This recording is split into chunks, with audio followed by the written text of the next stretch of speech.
আজ শেয়ার করব আলুর চটপটা একটা রেসিপি, যেটা দিয়ে ভাত, রুটি, পরোটা, স্যান্ডউইচ যে কোনো কিছু একদম চেটেপুটে খেয়ে নেওয়া যাবে। ছোট থেকে বড় সকলেরই একবার খেলে প্রতিদিনই খেতে ইচ্ছে করবে। নমস্কার বন্ধুরা, শ্বশুর বৌমা রান্নাঘর অ্যান্ড ব্লগ চ্যানেলে সকলকে স্বাগত। একদম অল্প সময়ে তৈরি হয়ে যাবে দুর্দান্ত স্বাদের এই রেসিপিটি। তাহলে কি করে তৈরি করব সেটাই দেখে নেওয়া যাক। প্রথমেই আমি এইখানে দুটো মাঝারি সাইজের পেঁয়াজ নিয়েছি, আর পেঁয়াজের খোসাগুলোকে ফেলে দিয়ে এবার একদম পাতলা পাতলা করে কেটে নেব। দুটো পেঁয়াজই কেটে নিয়েছি, এবার কেটে নেব লঙ্কা ঝালের জন্য। যে যেমন ঝাল খাবেন সেই অনুযায়ী দেবেন। এরপর একটা বড় সাইজের বোল নিয়েছি, আর তার মধ্যে দিয়ে দিচ্ছি টক দই। যে কটা উপকরণ আমি এই রেসিপিতে ব্যবহার করব অবশ্যই কিন্তু দেবেন। বেশি উপকরণ একদমই নয়, সেটা কি কি দেখতে থাকুন। এখানে আমি 100 গ্রাম টক দই দিয়েছি। আলুর পরিমাণ অনুযায়ী টক দইটা কম বেশি ব্যবহার করবেন। চামচ দিয়ে টক দইটা ভালো করে ফেটিয়ে নেব।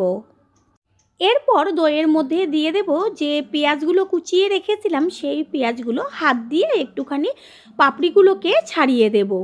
ঝালের জন্য যে লঙ্কাগুলো কেটে রেখেছিলাম সেই লঙ্কা দিয়ে দেব, আর দেব পরিমাণ অনুযায়ী লবণ। এইখানে আমি টেস্টের জন্য বিট লবণ ব্যবহার করেছি। যদি বিট লবণ না থাকে তাহলে অবশ্যই সাদা লবণ দিয়ে দেবেন। সব কিছু চামচ দিয়ে ভালো করে মিশিয়ে নেব। পুরনো বন্ধুদের সবসময় আমাদের পাশে এইভাবে ভালোবেসে সাপোর্ট করার জন্য অনেক অনেক ভালোবাসা। এটাকে রেখে দেব সাইডে। আর এইদিকে আমি আগের থেকে 4টে আলু সিদ্ধ করে তার খোসাগুলো ছাড়িয়ে রেখেছি। এবার একটা বোল নিয়ে তার মধ্যে আলুগুলোকে একটু ভেঙে চুড়ে দেবো। এগুলো একদম ম্যাশ না হয়ে যায়, বেশ একটু দলা দলা থাকবে, ঠিক সেরকমভাবে ভেঙে চুড়ে নিতে হবে। আপনারা চাইলে চাকু দিয়ে ছোট ছোট টুকরো করেও দিতে পারেন। এইখানে গ্যাসের ওভেনে আমি একটা তড়কা প্যান বসিয়ে তার মধ্যে দিয়ে দিয়েছি সর্ষের তেল। গ্যাসের ফ্লেম একদম লোতে রেখে তেলটা হালকা গরম হলে এর মধ্যে দিয়ে দেব কুচিয়ে নেওয়া বেশ কিছুটা পরিমাণ রসুন।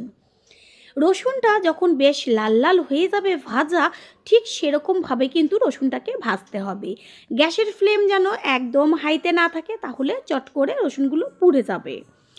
এবার গ্যাস অফ করে দিয়ে তারপরে দিয়ে দেব বেশ কিছুটা পরিমাণ কাসুরি মেথি। এই কাসুরি মেথি এইভাবে রসুনের সাথে ভাজলে চারদিক একদম গন্ধে মমা করে। আর দিয়ে দিচ্ছি কালারের জন্য কাশ্মীরি লঙ্কার গুঁড়ো।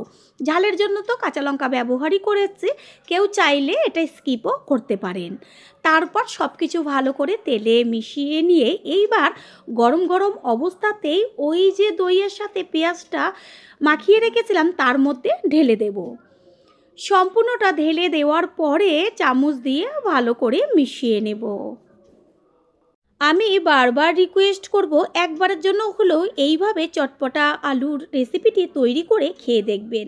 তারপর থেকে আলু মাখা তৈরি করলে ঠিক এই রেসিপিটার কথাই মনে পড়বে। এবার যে ভেঙে চুড়ে রেখেছিলাম আলুগুলো, সেগুলোকে এর মধ্যে দিয়ে দিচ্ছি। সবশেষে দিয়ে দেব টেস্টটা আরও দুর্দান্ত করার জন্য কুচিয়ে নেওয়া বেশ কিছুটা পরিমাণ ধনেপাতা। তারপরে একটা চামচ দিয়ে ভালো করে সম্পূর্ণটা একবার মিশিয়ে নেড়েচেড়ে মাখিয়ে নেব। যেহেতু টক দই শীতকাল, সেই কারণে বেশি টক না, তার জন্য আমি দিয়ে দিচ্ছি 1 টুকরো লেবুর রস। এই লেবুর রস দেওয়াতে যে এত চটপটা লাগবে, এইখানে আপনারা চাট মশলাও ব্যবহার করতে পারেন। ভালো করে এবার মেখে নেব। প্রথমবার যারা আমাদের চ্যানেল ভিজিট করছেন তাদের আন্তরিক শুভেচ্ছা ও অনেক অনেক ভালোবাসা। আমাদের রেসিপিগুলো যদি ভালো লেগে থাকে সাবস্ক্রাইব করে দেওয়ার অনুরোধ রইল, ও পাশে থাকা বেল আইকনে ক্লিক করলে পরবর্তী ভিডিওগুলো সবার আগে আপনাদের কাছে পৌঁছে যাবে। চামচি দিয়ে ভালো করে মেখে নেওয়া হয়ে গেছে, আর তৈরি হয়ে গেল আজকে চটপটা আলুর রেসিপি।